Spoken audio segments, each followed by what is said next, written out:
When you go out to eat, you no doubt have noticed those signs proclaiming the restaurant or food truck's sanitation rating, but do you know how they come up with that score? And if your favorite place has a score well below 100, is it safe to eat there? Tonight, consumer investigator Steve Frazier is getting answers. You don't normally get a chance to look at the kitchen behind the swinging doors at a restaurant, but health inspectors do, and they'll tell you exactly what they see. Health inspectors look at everything from the way food is cooked to how it's stored to the general cleanliness of a restaurant in sessions which last anywhere from 2 to 4 hours, depending on the complexity of the facility. We concentrate on risk factors. There's 5 FDA risk factors: approved source, employee hygiene, cleaning, sanitizing of the equipment, cold hold, and proper cooking temperatures. And now for cold holding, what temperatures are we looking for? We're looking for 41 or below. Health Inspector Elizabeth Jackson is one of the frontline people who helps ensure that your favorite restaurant is up to par.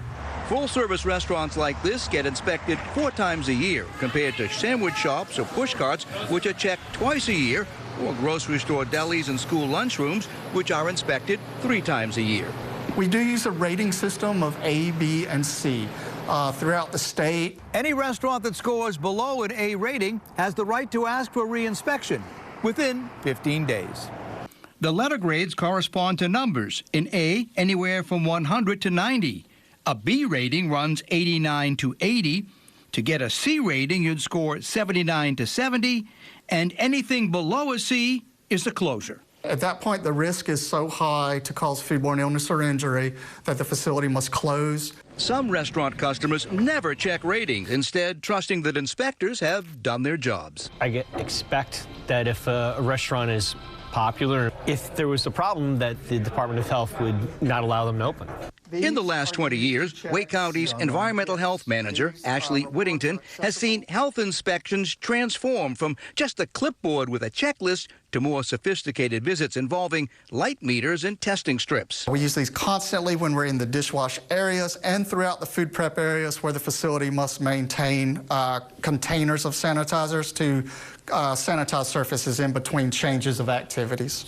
For the owner of Mamma Mia restaurant in Holly Springs, the inspections are important to him, not only for reputation, but to keep his customers healthy. That suggests to people how clean the restaurant is, how they go by the rules, how they market the food, how they use the food, how they rotate the food.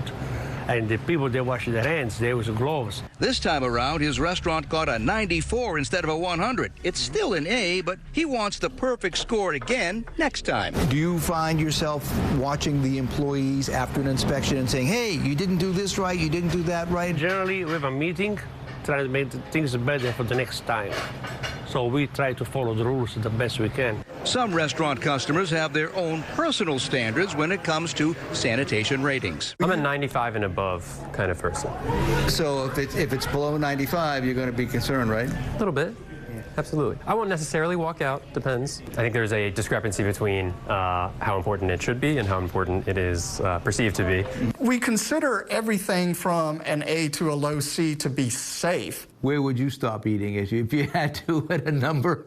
I really prefer to read the inspection report before I can decide on what risk I'm willing to assume. Inspectors assess the violations they find on both its severity and whether it's a recurring problem. If it's an in-your-face kind of violation, they need to be corrected on site before the inspector leaves. We're not walking away from the violations that could lead to foodborne illness or injury. The standards used in Wake County to determine sanitation scores are consistent statewide, so the same criteria producing a 93 score in Wake County will result in the same score in Johnston, Cumberland, Durham, or any other place in North Carolina. We will close restaurants for losing power, losing water, sewage backups, fires, things like that, anything that prevents them from operating safely. Whittington says the closure of a restaurant for low scores in Wake County is very rare.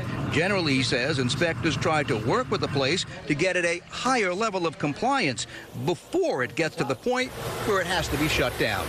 Working for you, I'm consumer investigator Steve Frazier.